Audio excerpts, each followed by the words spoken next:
ನಮಸ್ತೆ ವೀಕ್ಷಕರೇ, ತಮಗೆಲ್ಲ ಮತ್ತೊಮ್ಮೆ ನಮ್ಮ ಯೂಟ್ಯೂಬ್ ಚಾನೆಲ್ ಕಾರ್ಯಕ್ರಮಕ್ಕೆ ತಮಗೆಲ್ಲ ಸ್ವಾಗತ ಸುಸ್ವಾಗತ.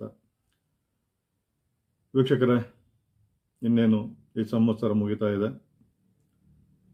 ಶುಭಕೃತ್ ನಾಮ ಸಂವತ್ಸರ ಮುಗಿತಾ ಇದೆ. ಕ್ರೋಧಿ ನಾಮ ಸಂವತ್ಸರ ಪ್ರಾರಂಭವಾಗ್ತಾ ಇದೆ. ನಾವೇನು ಜನವರಿ ತಿಂಗಳಲ್ಲಿ ಹೊಸ ವರ್ಷ ಅಂತ ಆಚರಣೆ ಮಾಡ್ತಾ ಇದ್ದೀವಿ. ನಾವು ಸನಾತನ ಧರ್ಮದವರಾಗಿರೋದ್ರಿಂದ ನಮಗೆ ಹೊಸ ವರ್ಷ ಪ್ರಾರಂಭ ಆಗುವಂಥದ್ದು ಉಗಾದಿಯ ದಿನ. ಈ ಉಗಾದಿಯ ದಿನ 9ನೇ ತಾರೀಕು ಏಪ್ರಿಲು 2024ರಲ್ಲಿ ಪ್ರಾರಂಭ ಆಗ್ತಾ ಇದೆ. ಈ ಒಂದು ಸಂವತ್ಸರದ ಹೆಸರು ನಮ್ಮ ಸನಾತನ ಧರ್ಮದಲ್ಲಿ 60 ಸಂವತ್ಸರಗಳನ್ನು ಸೂಚಿಸಲಾಗಿದೆ. ಅಂದರೆ 60 ವರ್ಷಗಳು. 60 ವರ್ಷಗಳಾಗ್ತಾ ಇದ್ದಂಗೆ ಮತ್ತೆ ಇನ್ನೊಂದು ಹೊಸ ವರ್ಷಗಳು ಶುರು ಆಗ್ತಾ ಬರುತ್ತೆ. ಅದರಲ್ಲಿ ಬಹಳ ಮುಖ್ಯವಾಗಿ ಎಲ್ಲ ಸಂವತ್ಸರಗಳು ಮುಖ್ಯವಾಗುತ್ತೆ. ಒಂದೊಂದು ಸಂವತ್ಸರದಲ್ಲಿ ಯಾವೆಲ್ಲ ಒಳ್ಳೆಯದು ಯಾವೆಲ್ಲ ಕೆಡುಕುಗಳಾಗಬಹುದು ಅನ್ನೋದು ನಮ್ಮ ಪುರಾಣಗಳಲ್ಲಿ ಕಂಡುಬರುತ್ತೆ ವೀಕ್ಷಕರೇ.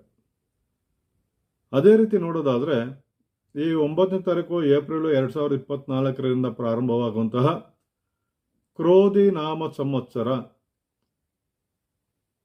ನಮ್ಮ ಸನಾತನ ಧರ್ಮದವರಿಗೆ ಹೊಸ ವರ್ಷದ ಪ್ರಾರಂಭದ ದಿನ. ಈ ಹೊಸ ವರ್ಷದ ಪ್ರಾರಂಭದ ದಿನ ಅಂದಿನ ಕುಂಡಲಿಯಲ್ಲಿ, ಅಂದರೆ ಅವತ್ತಿನ ಕುಂಡಲಿಯಲ್ಲಿ ಗ್ರಹಗಳ ಒಂದು ಸ್ಥಿತಿಗತಿಗಳ ಆಧಾರದ ಮೇಲೆ ಪ್ರಪಂಚದ ಆಗುಹೋಗುಗಳು, ದೇಶದ ಆಗುಹೋಗುಗಳ ಬಗ್ಗೆ ವಿಸ್ತಾರವಾಗಿ ನಮಗೆ ಪಂಚಾಂಗ ಶ್ರವಣವನ್ನು ನಾವು ಮಾಡ್ತೀವಿ. ಪಂಚಾಂಗ ಶ್ರವಣ ಕ್ರೋಧಿನಾಮ ಸಂವತ್ಸರದ ರಾಶಿಗಳ ಬಗ್ಗೆ ನೀವು ಅನೇಕ ವಿಡಿಯೋಗಳಲ್ಲಿ ನೋಡಿರ್ತೀರ, ಯೂಟ್ಯೂಬ್ಗಳಲ್ಲಿ ನೋಡಿರ್ತೀರ, ಟಿ ವಿ ಮಾಧ್ಯಮಗಳಲ್ಲಿ ನೋಡಿರ್ತೀರ. ಅದೇ ರೀತಿಯಾಗಿ ನನ್ನ ಒಂದು ಲೆಕ್ಕಾಚಾರ, ನನ್ನ ಒಂದು ಅವತ್ತಿನ ಗ್ರಹಗಳ ಒಂದು ಲೆಕ್ಕಾಚಾರದ ಮೇಲೆ ಈ ಕ್ರೋಧಿನಾಮ ಸಂವತ್ಸರದಲ್ಲಿ ಏನೆಲ್ಲ ಒಳ್ಳೆಯದಾಗಬಹುದು ಅಥವಾ ಏನೆಲ್ಲ ಕೆಡುಕುಗಳಾಗಬಹುದು ಅನ್ನೋದಾದರೆ, ಬಹಳ ಮುಖ್ಯವಾಗಿ ಸಂವತ್ಸರದ ಹೆಸರಲ್ಲೇ ಗೊತ್ತಾಗುತ್ತೆ ಕ್ರೋಧಿ ನಾಮ ಸಂವತ್ಸರ. ಕ್ರೋಧಿ ಅಂತ ಹೇಳಿದ್ರೆ ಕ್ರೋಧ, ಕ್ರೋಧ ಅಂತ ಹೇಳಿದ್ರೆ ಕೋಪ. ಈ ಕೋಪದಿಂದ ಈ ಒಂದು ಸಂವತ್ಸರದಲ್ಲಿ ಪ್ರಪಂಚದ ಅನೇಕ ಜನರು ಸಾಕಷ್ಟು ತೊಂದರೆಗಳಿಗೆ ಗುರಿಯಾಗ್ತಾರೆ. ತಮ್ಮ ತಮ್ಮ ಇಚ್ಛೆಯ ಅನುಸಾರವಾಗಿ ನಡ್ಕೊಂಡು ತಾವೇ ತೊಂದರೆಗಳನ್ನು ತಂದುಕೊಳ್ಳುವಂತಹ ಸಂವತ್ಸರ ಶ್ರೀ ಕ್ರೋಧಿನಾಮ ಸಂವತ್ಸರ. ಈ ಕ್ರೋಧಿನಾಮ ಸಂವತ್ಸರದಲ್ಲಿ ಅವತ್ತಿನ ಒಂದು ಕುಂಡಳಿಯ ಆಧಾರದ ಮೇಲೆ ನೋಡೋಕ್ಕಾದ್ರೆ ಬಹಳ ಮುಖ್ಯವಾಗಿ ನಾವು ರಾಜ್ಯ, ದೇಶ, ನಾವು ಕರ್ನಾಟಕ ರಾಜ್ಯದಲ್ಲಿದ್ದೀವಿ, ಬೆಂಗಳೂರು ನಗರದಲ್ಲಿದ್ದೀವಿ, ಹಾಗೆ ಭಾರತದ ರಾಷ್ಟ್ರದಲ್ಲಿದ್ದೀವಿ ನಾವು. ಆ ರೀತಿ ನೋಡೋದಾದರೆ ಈ ಕ್ರೋಧಿನಾಮ ಸಂವತ್ಸರದಲ್ಲಿ ಬಹಳ ಮುಖ್ಯವಾಗಿ ಕುಜಗ್ರಹ ರಾಜನಾಗಿರ್ತಾನೆ. ಕುಜ ಅಂತ ಹೇಳಿದ್ರೆ ಕ್ರೋಧ. ಕುಜನ ವಾರ ಮಂಗಳವಾರ. ಈ ಮಂಗಳವಾರವೇ ಈ ಶ್ರೀ ಕ್ರೋಧಿನಾಮ ಸಂವತ್ಸರ ಬಂದಿರೋದ್ರಿಂದ ರಾಜ್ಯ, ದೇಶ, ವಿದೇಶಗಳಲ್ಲಿ ಕುಜ ಅಂತ ಹೇಳಿದ ತಕ್ಷಣ ಭಯೋತ್ಪಾದನೆ. ಇಲ್ಲಿ ಕುಜನಿಗೆ ರಾಹು ದೃಷ್ಟಿ ಇರೋದ್ರಿಂದ ಸಾಕಷ್ಟು ಕಡೆ ಭಯೋತ್ಪಾದನೆಗಳಾಗಬಹುದು. ನಗರ ಪ್ರದೇಶಗಳಲ್ಲೂ ಆಗಬಹುದು, ರಾಜ್ಯದಲ್ಲೂ ಆಗಬಹುದು, ಭಾರತ ದೇಶದಲ್ಲಿ, ವಿದೇಶಗಳಲ್ಲಿ ಇರ್ಬೋದು. ಒಟ್ಟಾರೆ ಭೂಮಂಡಲದಲ್ಲಿ ಈ ಒಂದು ಕ್ರೋಧಿನಾಮ ಸಂವತ್ಸರ ಬಹಳ ಕ್ರೋಧದಿಂದ ಅನೇಕ ಕಡೆ ಭಯೋತ್ಪಾದನೆ ಚಟುವಟಿಕೆಗಳು ನಡೆಯಬಹುದು. ಅದರಿಂದ ಸಾಕಷ್ಟು ಎಚ್ಚರಿಕೆಯಿಂದ ಸರ್ಕಾರಗಳು ರಾಷ್ಟ್ರವನ್ನು ಆಡಳಿತ ನಡೆಸಬೇಕಾಗತ್ತೆ. ಹಾಗೆ ಇಲ್ಲಿ ಕುಜ ಮತ್ತು ಶನಿಯ ಸಂಯೋಗ ಆಗಿರೋದ್ರಿಂದ, ಕುಜ ಮತ್ತು ಶನಿ ಇಬ್ಬರು ಶತ್ರುಕಾರಕ ಆಗಿರೋದ್ರಿಂದ ಶತ್ರುಗಳ ಕುತಂತ್ರ ಈ ದೇಶದ ಮೇಲೆ, ಈ ರಾಜ್ಯದ ಮೇಲೆ, ಇಡೀ ಪ್ರಪಂಚದ ಮೇಲೆ ಖಂಡಿತವಾಗಿ ತೊಂದರೆಗೊಳಪಡಿಸುತ್ತೆ. ಅಂದರೆ ಯುದ್ಧದ ಕಾರ್ಮೋಡ್ಗಳು ಆಗುವಂಥ ಒಂದು ಸಾಧ್ಯತೆಗಳು ಈ ಸಂವತ್ಸರದಲ್ಲಿ ಕಂಡುಬರುತ್ತೆ. ವಿದೇಶಗಳಲ್ಲಿರ್ಬೋದು, ನಮ್ಮ ದೇಶದ ಮೇಲೆ ಇರ್ಬೋದು, ಅನೇಕ ಭಯೋತ್ಪಾದನೆ ಚಟುವಟಿಕೆಯನ್ನು ನಡೆಸುವಂತಹ ಒಂದು ಹುನ್ನಾರಗಳು ಈ ದೇಶದಲ್ಲಿ ಕಂಡು ಬರ್ತಾ ಇದೆ ವೀಕ್ಷಕರೇ. ಹಾಗೆ ಬಹಳ ಮುಖ್ಯವಾಗಿ ನೋಡೋದಾದರೆ ಷೇರು ಮಾರುಕಟ್ಟೆ. ಈ ಷೇರು ಮಾರುಕಟ್ಟೆಯಲ್ಲಿ ಶ್ರೀ ಕೋದಿನಾಮ ಸಂವತ್ಸರದಲ್ಲಿ ನಾವು ನೋಡೋದಾದರೆ ಅನೇಕ ರೀತಿಯಾದ ಏಳು ಬೀಳುಗಳು ಖಂಡಿತವಾಗಿ ಅನುಭವಿಸಬೇಕಾಗತ್ತೆ ಷೇರು ಮಾರುಕಟ್ಟೆಯಲ್ಲಿ. ಇನ್ನೇನು ಇವತ್ತು ಲಾಭ ಬಂತು ಅನ್ನೋಷ್ಟರಲ್ಲಿ ನಾಳೆ ನಷ್ಟ ಹೊಂದಬಹುದು. ಆ ರೀತಿ ತುಂಬ ತೊಂದರೆಗಳು ಕಾಣಿಸ್ಬೋದು. ಷೇರು ಮಾರುಕಟ್ಟೆಯಲ್ಲಿ ಡಿ ಅಂದರೆ ದ ಅನ್ನೋ ಒಂದು ಅಕ್ಷರದಿಂದ, ಸ ಅನ್ನೋ ಅಕ್ಷರದಿಂದ, ಅಂದರೆ ಎಸ್ ಇಂಗ್ಲಿಷ್ ಅಕ್ಷರ ಸ ಅನ್ನೋ ಅಕ್ಷರದಿಂದ, ಹಾಗೆ ಪಿ ಅನ್ನೋ ಅಕ್ಷರದಲ್ಲಿ ಪ್ರಾರಂಭವಾಗುವಂತಹ ಷೇರು ಮಾರುಕಟ್ಟೆಗಳಿರ್ಬೋದು. ಹಾಗೆ ಧ ಮತ್ತು ಛ ಅನ್ನೋ ಅಕ್ಷರದಲ್ಲಿ ಪ್ರಾರಂಭವಾಗುವಂತಹ ಷೇರು ಮಾರುಕಟ್ಟೆ ಇರ್ಬೋದು, ಅಥವಾ ಆ ಅಕ್ಷರಕ್ಕೆ ಸಂಬಂಧಪಟ್ಟಂತಹ ವ್ಯಕ್ತಿಗಳಿರ್ಬೋದು. ಅವರಿಗೆಲ್ಲ ಸ್ವಲ್ಪ ಏಳು ಬೀಳುಗಳು ಸಾಕಷ್ಟು ಇರುತ್ತೆ. ಈ ವರ್ಷದಲ್ಲಿ ಸಾಕಷ್ಟು ತೊಂದರೆಗಳನ್ನ ಅನುಭವಿಸಬೇಕಾಗತ್ತೆ ಅಂಥ ಒಂದು ಕಂಪನಿಗಳು, ಅಂತಹ ಒಂದು ಪ್ರಮುಖ ಉದ್ಯಮಗಳು, ಅಂಥ ಅಕ್ಷರದಲ್ಲಿ ಪ್ರಾರಂಭವಾಗುವಂತಹ ಉದ್ಯಮಗಳು ಅನೇಕ ನಷ್ಟವನ್ನು ಅನುಭವಿಸಬೇಕಾಗತ್ತೆ. ಅದೇ ರೀತಿ ನಾವು ರಾಜ್ಯ, ರಾಷ್ಟ್ರ, ರಾಜಕಾರಣ ಈ ಏಪ್ರಿಲ್ 26ರಿಂದ ಜೂನ್ 4ರವರೆಗೂ ನಮ್ಮ ರಾಷ್ಟ್ರದಲ್ಲಿ ಚುನಾವಣೆ ನಡೀತಾ ಇದೆ. ಈ ಚುನಾವಣೆಯ ಮುಖ್ಯಸ್ಥರು ಅಂದರೆ ಚುನಾವಣೆ ಇವತ್ತು ಎಲ್ಲರೂ ಅಂದ್ಕೊಂಡಿರೋ ಹಾಗೆ ಖಂಡಿತವಾಗಿ BJP ಬಹುಮತದೊಂದಿಗೆ ಸರ್ಕಾರವನ್ನು ನಡೆಸುತ್ತೆ. ಅದರಲ್ಲಿ ಯಾವುದೇ ರೀತಿಯಾದ ಸಂದೇಹ ಇರೋದಿಲ್ಲ. ಆದರೆ ಆ BJPಯ ಮುಖ್ಯಸ್ಥರಾದಂತಹ ನಿಮ್ಮೆಲ್ಲರ ನೆಚ್ಚಿನ ಪ್ರಧಾನಿ ಮಂತ್ರಿ ಆದಂತಹ ಶ್ರೀಮಾನ್ಯ ಶ್ರೀ ನರೇಂದ್ರ ಮೋದಿ ಅವರಿಗೆ ಕಂಟಕ ತಪ್ಪಿದ್ದಲ್ಲ. ಈ ವರ್ಷದಲ್ಲಿ ಕ್ರೋಧಿನಾಮ ಸಂವತ್ಸರ, ಕ್ರೋಧಿ ಅಂತ ಹೇಳಿ ನಾವು ಪದೇ ಪದೇ ಹೇಳ್ತಾ ಇದ್ದೀನಿ, ಕೋಪ, ಅಸೂಹೆ, ನನ್ನದೇ ನಡಿಬೇಕು ಅನ್ನೋ ರೀತಿಯಾದ ಚಟುವಟಿಕೆಗಳು. ಇಲ್ಲಿ ರಾಷ್ಟ್ರ ನಾಯಕ ರವಿ ಆಗ್ತಾನೆ. ರವಿ ಅಂತ ಹೇಳಿದ್ರೆ ಸೂರ್ಯ. ನಮ್ಮ ರಾಷ್ಟ್ರವನ್ನು ಬೆಳಗಿಸುವಂತಹ ಮಹಾನಾಯಕ ಶ್ರೀಮಾನ್ಯ ಶ್ರೀ ನರೇಂದ್ರ ಅವರ ಮೇಲೆ ಅನೇಕ ರೀತಿಯಾದ ಒಂದು ಭಯೋತ್ಪಾದನೆ ಚಟುವಟಿಕೆಗಳು ಜರುಗುವಂಥ ಒಂದು ಸನ್ನಿವೇಶಗಳನ್ನ ತಳ್ಳಿ ಹಾಕುವಂಥಲ್ಲಿಲ್ಲ. ಅವರು ಸಾಕಷ್ಟು ಎಚ್ಚರಿಕೆಯಿಂದ ಮುನ್ನಡೆಸಬೇಕಾಗತ್ತೆ ಸರ್ಕಾರವನ್ನು. 2026 ಫೆಬ್ರವರಿಯವರೆಗೆ ಅವರು ಸಾಕಷ್ಟು ಕಠಿಣ ಸಂದರ್ಭಗಳನ್ನ ಅವರು ಎದುರಿಸಬೇಕಾಗತ್ತೆ. ಮತ್ತೆ ಹಾಗೆ ಈ ರಾಷ್ಟ್ರ ನಾಯಕರುಗಳ ಮೇಲೆ ಸ್ತ್ರೀಯರ ಕುತಂತ್ರಗಳಿಂದ ಅನೇಕ ಆಪಾದನೆಗಳು ಬರುವಂಥ ಸಾಧ್ಯತೆಗಳು ಹೆಚ್ಚಾಗಿ ಕಂಡು ಬರ್ತಾ ಇದೆ. ಯಾಕಂತ ಹೇಳಿದ್ರೆ ಇವತ್ತಿನ ಕುಂಡಲಿಯ ಒಂದು ಗ್ರಹಗತಿಗಳು ಆ ರೀತಿ ಕಂಡು ಬರ್ತಾ ಇದೆ ನಮಗೆ. ಅದೇ ರೀತಿಯಾಗಿ ರಾಷ್ಟ್ರ ನಾಯಕರಿರ್ಬೋದು, ರಾಜ್ಯ ನಾಯಕರಿರ್ಬೋದು, ಅನೇಕ ಸ್ತ್ರೀ ಕುತಂತ್ರಗಳಿಂದ ಸ್ತ್ರೀ ವ್ಯವಹಾರದಲ್ಲಿ ಸಿಕ್ಕಿ ಹಾಕೊಳ್ಳುವಂತಹ ಸನ್ನಿವೇಶಗಳು ಇರ್ತವೆ. ಹಾಗೆ ನಾಯಕರುಗಳ ಮೇಲೆ ಅನೇಕ ರೀತಿಯಾದ ವಾಮಾಚಾರಗಳು ನಡೆಯುವಂಥ ಒಂದು ಸಾಧ್ಯತೆಗಳಿರ್ತವೆ. ಅನೇಕ ಹಿರಿಯ ರಾಜಕಾರಣಿಗಳಿಗೆ ಆರೋಗ್ಯ ವ್ಯತ್ಯಾಸಗಳಾಗಿ ಅನೇಕ ಕಂಟುಗಳನ್ನ ಅನುಭವಿಸಬೇಕಾಗತ್ತೆ. ಈ ವರ್ಷ ಪೂರ್ತಿ ಸ್ತ್ರೀಯರಿಗೆ ಉದರ ಸಂಬಂಧಪಟ್ಟಂತಹ ಬಾಧೆಗಳು ಹೆಚ್ಚಾಗುತ್ತೆ. ಸ್ತ್ರೀಯರಿಗೆ ಮಾನಸಿಕ ಸಮತೋಲನವನ್ನು ಕಳ್ಕೊಳ್ಳುವಂಥ ಒಂದು ಸಾಧ್ಯತೆಗಳು ಈ ವರ್ಷ ಕುಂಡಲಿಯಲ್ಲಿ ಕಂಡು ಬರ್ತಾ ಇದೆ. ಹಾಗೆ ಸ್ತ್ರೀಯರ ಅನೇಕ ಕುತಂತ್ರಗಳಿಂದ ಅನೇಕ ಜನರಿಗೆ ತೊಂದರೆಗಳಾಗುತ್ತೆ. ಅವರವರಲ್ಲೇ ಸ್ವಲ್ಪ ತೊಂದರೆಗಳಾಗುವಂಥ ಸಾಧ್ಯತೆಗಳು ಕಂಡು ಬರ್ತಾ ಇದೆ. ಯಾಕಂದರೆ ಗ್ರಹಗಳ ಒಂದು ಲೆಕ್ಕಾಚಾರ ಈ ವರ್ಷದ ಕುಂಡಲಿಯಲ್ಲಿ ಆ ರೀತಿ ಕಂಡು ಬರ್ತಾ ಇದೆ. ವಿದೇಶ ಪ್ರಯಾಣದಲ್ಲಿ ಅಂದರೆ ವೈಮಾನಿಕ ಏನು ಸಂಚಾರ ಮಾಡ್ತಾ ಇದ್ದಾರೆ ಅವರಿಗೆ ಸ್ವಲ್ಪ ಅವಘಡಗಳು ಜರುಗುವಂಥ ಸಾಧ್ಯತೆಗಳು ಈ ಒಂದು ವರ್ಷದಲ್ಲಿ ಕಂಡು ಬರ್ತಾ ಇದೆ. ಅನೇಕ ವೈಮಾನಿಕ ಸಂಬಂಧಪಟ್ಟಂಥ ಅವಘಡಗಳು ಇಡೀ ಪ್ರಪಂಚದಲ್ಲಿ ನಡೆಯುವಂಥ ಸಾಧ್ಯತೆಗಳು ಈ ವರ್ಷ ತಳ್ಳಿ ಹಾಕುವಂತಿಲ್ಲ. ಹಾಗೆ ಅನೇಕ ಕಡೆ ಭೂಕಂಪನೆಗಳು, ನಾನು ಹೇಳಿರೋ ಹಾಗೆ ಸ ಅನ್ನೋ ಒಂದು ಅಕ್ಷರದಿಂದ ಪ್ರಾರಂಭ ಆಗುವಂಥದ್ದು, ಸ ಇರ್ಬೋದು, ಸು ಇರ್ಬೋದು, ಡಿ ಇರ್ಬೋದು, ಟಿ ಇರ್ಬೋದು, ಐ ಇರ್ಬೋದು, ಜೆ ಇರ್ಬೋದು. ಈ ರೀತಿ ಸಂಬಂಧಪಟ್ಟಂತಹ ಪ್ರದೇಶಗಳಲ್ಲಿ ಅನೇಕ ಭೂಕಂಪನೆಗಳಾಗುವಂಥ ಒಂದು ಸಾಧ್ಯತೆಗಳು ಹೆಚ್ಚಾಗಿ ಕಂಡು ಬರ್ತಾ ಇದೆ. ಯಾಕಂತ ಹೇಳಿದ್ರೆ ಇಲ್ಲಿ ಶನಿ ಮತ್ತು ಕುಜದ ಒಂದು ಸಂಯೋಗ ಆಗಿರೋದ್ರಿಂದ ಭೂಕಂಪನೆಗಳು ಖಂಡಿತ ಆಗುವಂಥ ಲಕ್ಷಣಗಳು ಕಂಡು ಬರ್ತಾ ಇದೆ ಈ ವರ್ಷದಲ್ಲಿ. ಹಾಗೆ ಬಹಳ ಮುಖ್ಯವಾಗಿ ಚಲನಚಿತ್ರರಂಗ. ಈ ಚಲನಚಿತ್ರರಂಗದಲ್ಲಿ ಅನೇಕ ಜನರು ಕೋಟ್ಯಾಂತರ ರೂಪಾಯಿಗಳನ್ನ ಕಳ್ಕೊಳ್ಳುವಂಥ ಒಂದು ಸಾಧ್ಯತೆಗಳು ಕಂಡು ಬರ್ತಾ ಇದೆ. ಯಾಕಂತ ಹೇಳಿದ್ರೆ ಚಲನಚಿತ್ರರಂಗದ ವಿಚಾರದಲ್ಲಿ ಬಂದಾಗ ಶ್ರೀ ಕೋದಿನಾಮ ಸಂವತ್ಸರದಲ್ಲಿ ಅಷ್ಟು ಒಳ್ಳೆಯದೇನು ಕಾಣಿಸ್ತಾ ಇಲ್ಲ.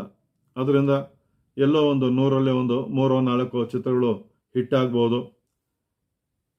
ಸಾಕಷ್ಟು ಜನರು ಸಿನಿಮಾಗೆ ದುಡ್ಡನ್ನು ಹಾಕಿ ದುಡ್ಡು ಕಳ್ಕೊಳ್ಳೋ ಒಂದು ಸಾಧ್ಯತೆಗಳು ಹೆಚ್ಚಾಗಿ ಕಂಡು ಬರ್ತಾ ಇದೆ.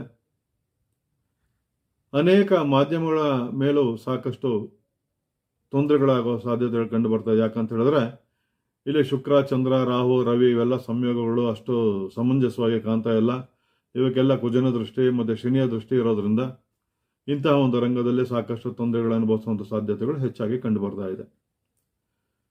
ನಮ್ಮ ರಾಜ್ಯದ ರಾಜಕಾರಣದಲ್ಲಿ ಬಂದು ನೋಡಿದ್ದೇ ಆದರೆ ಕಾಂಗ್ರೆಸ್ ಮತ್ತು ಬಿಜೆಪಿ ಸರ್ಕಾರ ನೋಡೋದಾದ್ರೆ ಕಾಂಗ್ರೆಸ್ಸು 5ರಿಂದ 10 ಸ್ಥಾನದೊಳಗಡೆ ಗೆಲ್ಲುವಂಥ ಸಾಧ್ಯತೆಗಳು ಹೆಚ್ಚಾಗಿ ಕಂಡು ಬರ್ತಾ ಇದೆ. ಬಹಳ ಮುಖ್ಯವಾಗಿ ಹೈ ವೋಲ್ಟೇಜ್ ಕ್ಷೇತ್ರವಾಗಿರುವಂತಹ ಬೆಂಗಳೂರು ಗ್ರಾಮಾಂತರ ಕ್ಷೇತ್ರ DK ಸುರೇಶ್ ಹಾಗೆ CN ಮಂಜುನಾಥ್ ಅವರ ಮಧ್ಯೆ ಜರುಗ್ತಾ ಇದೆ. ಆದರೆ ಗ್ರಹಗಳ ಒಂದು ಆಧಾರವನ್ನು ನಾವು ಇಟ್ಕೊಂಡು ನೋಡೋದಾದರೆ DK ಸುರೇಶ್ ಅವರು ಸ್ವಲ್ಪ ಯಾಮಾರಿದ್ರು ಖಂಡಿತವಾಗಿ ಅವರು ಸ್ಥಾನವನ್ನು ಕಳ್ಕೊಳ್ಳುವಂಥ ಎಲ್ಲ ಲಕ್ಷಣಗಳು ಕಂಡು ಬರ್ತಾ ಇದೆ. ಅದರಿಂದ ಬಹಳ ಜಾಗರೂಕತೆಯಿಂದ ಅವರು ಮುನ್ನಡೆದಿದೆ ಆದರೆ ಖಂಡಿತವಾಗಿ ಅವರು ಜಯಗಳಿಸ್ಬೋದು. ಹಾಗೆ ಮಂಡ್ಯದಿಂದ ಕುಮಾರಣ್ಣನವರ ಸಮಯವೂ ಅಷ್ಟು ಸಮಯ ಚೆನ್ನಾಗಿರೋದಿಲ್ಲ. ಅವರು ಸಹ ರಾಜಕೀಯವಾಗಿ ಸಾಕಷ್ಟು ಏಳುಬೀಳನ್ನು ಕಂಡು ಸ್ವಲ್ಪ ನೋವನ್ನು ಅನುಭವಿಸಬೇಕಾಗತ್ತೆ. ಅವರು ಸಾಕಷ್ಟು ಎಚ್ಚರಿಕೆಯಿಂದ ಈ ಒಂದು ಲೋಕಸಭಾ ಚುನಾವಣೆಯಲ್ಲಿ ಸ್ಪರ್ಧೆ ಮಾಡಿದ್ದಾರೆ. ಬಹಳ ಎಚ್ಚರಿಕೆಯಿಂದ ಚಾಣಾಕ್ಷ ನಡೆಯನ್ನು ಇಟ್ಟರೆ ಮಾತ್ರ ಅವರ ಜಯ ಕಟ್ಟಿಟ್ಟ ಬುತ್ತಿ, ಇಲ್ಲದಿದ್ದರೆ ಖಂಡಿತ ಅವರು ಸಹ ಸೋಲನ್ನು ಅನುಭವಿಸಬೇಕಾಗತ್ತೆ. ಅದೇ ರೀತಿ ಶಿವಮೊಗ್ಗ ಕ್ಷೇತ್ರದಿಂದ ರಾಘವೇಂದ್ರ ಅವ್ರಿಗೂ ಸ್ವಲ್ಪ ತೊಂದರೆಗಳು ಕಾಣಿಸ್ತಾ ಇದೆ.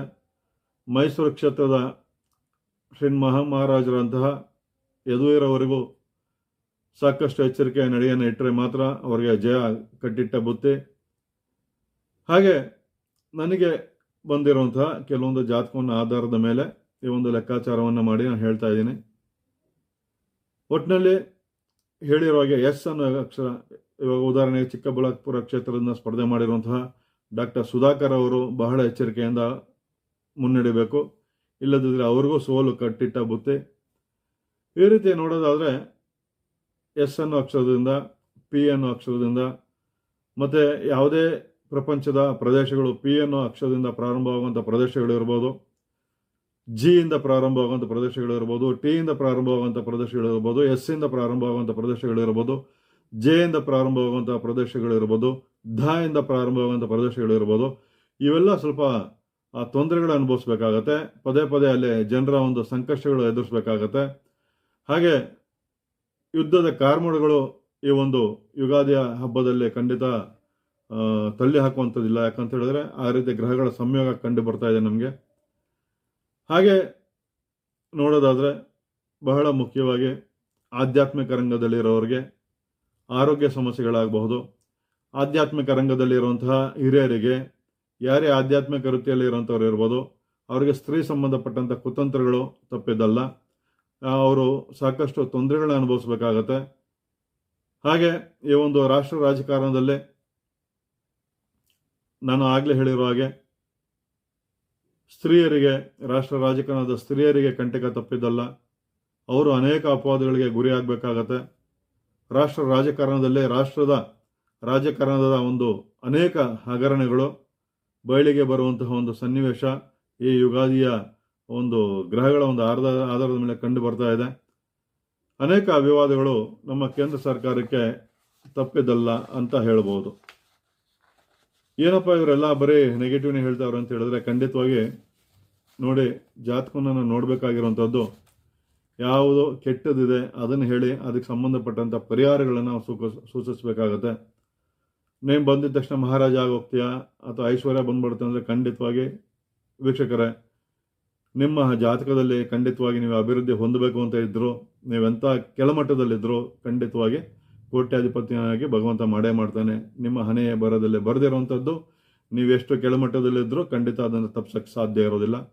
ಕೆಲವರು ಜಾತಕದಲ್ಲಿ ಅವರು ಎಂತಹ ಒಂದು ಕುಬೇರ ಮನೆತನದಲ್ಲಿ ಹುಟ್ಟಿದ್ರು, ಅವರು ಅಭಿವೃದ್ಧಿ ಆಗಬಾರ್ದು ಅಂತ ಅವರ ಜಾತಕದಲ್ಲಿ ಇದ್ದರೆ ಖಂಡಿತವಾಗಿ ಅವರು ಅಭಿವೃದ್ಧಿಯನ್ನು ಹೊಂದೋದಿಲ್ಲ. ಅದರಿಂದ ಏನು ಕೆಟ್ಟದ್ದು ಕಾಣಿಸ್ತಾ ಇದೆ ಅದಕ್ಕೆ ಸಂಬಂಧಪಟ್ಟಂತಹ ಪರಿಹಾರಗಳನ್ನು ಖಂಡಿತವಾಗಿ ನಾವು ಸರಳ ಮಂತ್ರಗಳ ಮುಖಾಂತರ ನಾವು ಖಂಡಿತ ಸೂಚಿಸ್ಬೋದು. ಈ ಕಲಿಯುಗದಲ್ಲಿ ಮಂತ್ರ ಶಕ್ತಿಯಿಂದ ಬರುವಂಥ ತೊಂದರೆಗಳನ್ನ ಖಂಡಿತವಾಗಿ ನಾವು ದೂರ ಮಾಡ್ಕೋಬಹುದು ಅನ್ನೋದು ನಮ್ಮ ಗ್ರಂಥಗಳಲ್ಲಿ ಕಂಡು ಬರ್ತಾ ಇದೆ ವೀಕ್ಷಕರೇ. ಈ ವರ್ಷದಲ್ಲಿ ಪ್ರೇಮಿಗಳಿಗೆ ಸಾಕಷ್ಟು ತೊಂದರೆಗಳಾಗುತ್ತೆ. ಹಾಗೆ ಸ್ವಲ್ಪ ಈ ಮೇಷರಾಶಿಯಲ್ಲಿ ಹುಟ್ಟಿರುವಂಥವ್ರಿಗೆ ಸಾಕಷ್ಟು ಸ್ವಲ್ಪ ಶುಭ ಫಲಗಳನ್ನು ಈ ವರ್ಷ ನೋಡಬಹುದು. ಮೇಷರಾಶಿಯಲ್ಲಿ ಹುಟ್ಟಿರುವಂಥವ್ರು ಭೂಮಿ ವಿಚಾರದಲ್ಲಿ ಸ್ವಲ್ಪ ಒಳ್ಳೆಯದನ್ನು ಅನುಭವಿಸಬೇಕಾಗತ್ತೆ. ಅಂದರೆ ಅವ್ರಿಗೆ ಒಳ್ಳೆಯದಾಗುವಂಥ ಲಕ್ಷಣಗಳು ಕಂಡು ಬರ್ತಾ ಇದೆ. ಅದೇ ರೀತಿಯಾಗಿ ಈ ಯುಗಾದಿಯ ಗ್ರಹಗಳ ಆಧಾರದ ಮೇಲೆ 12 ರಾಶಿಗಳ ಫಲಗಳು ಹೇಗಿರುತ್ತೆ ಅನ್ನೋದನ್ನ ಮುಂದಿನ ಕಾರ್ಯಕ್ರಮದಲ್ಲಿ ನಾನು ತಿಳಿಸ್ಕೊಡ್ತಾ ಹೋಗ್ತಾ ಇದ್ದೀನಿ.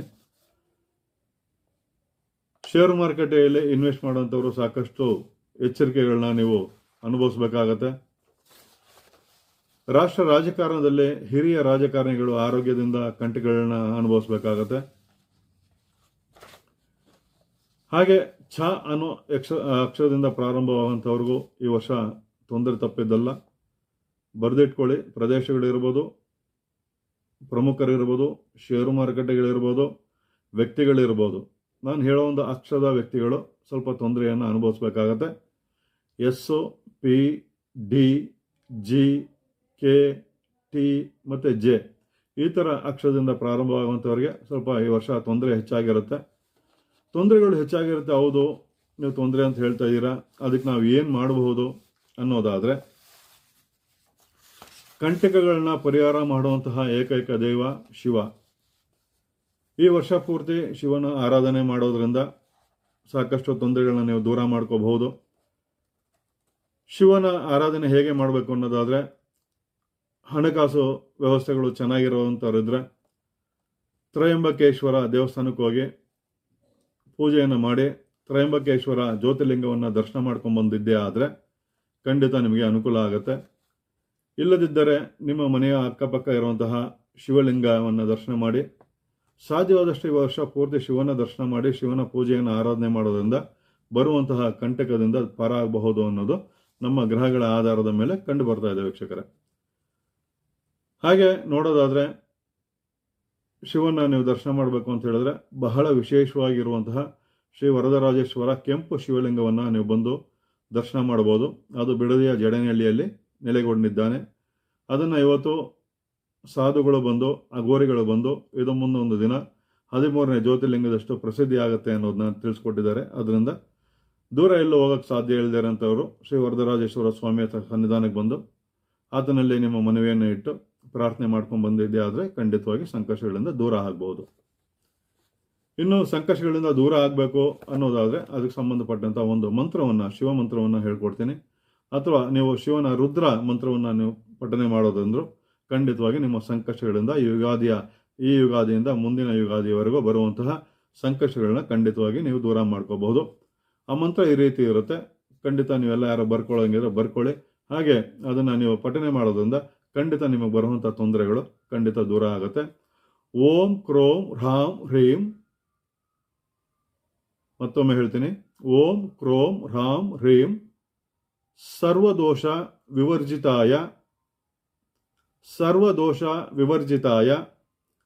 ಸಕಲ ಸುಖಪ್ರದಾಯ ಹರಾಯ ಹರಯೇ ನಮಃ ಶಿವಾಯ. ಮತ್ತೊಮ್ಮೆ ಹೇಳ್ತೀನಿ, ಬರ್ಕೊಳ್ಳಿ. ಓಂ ಕ್ರೋಂ ರಾಂ ಹ್ರೀಂ ಸರ್ವದೋಷ ವಿವರ್ಜಿತಾಯ ಸಕಲ ಸುಖಪ್ರದಾಯ ಹರಾಯ ಹರಯೇ ನಮಃ.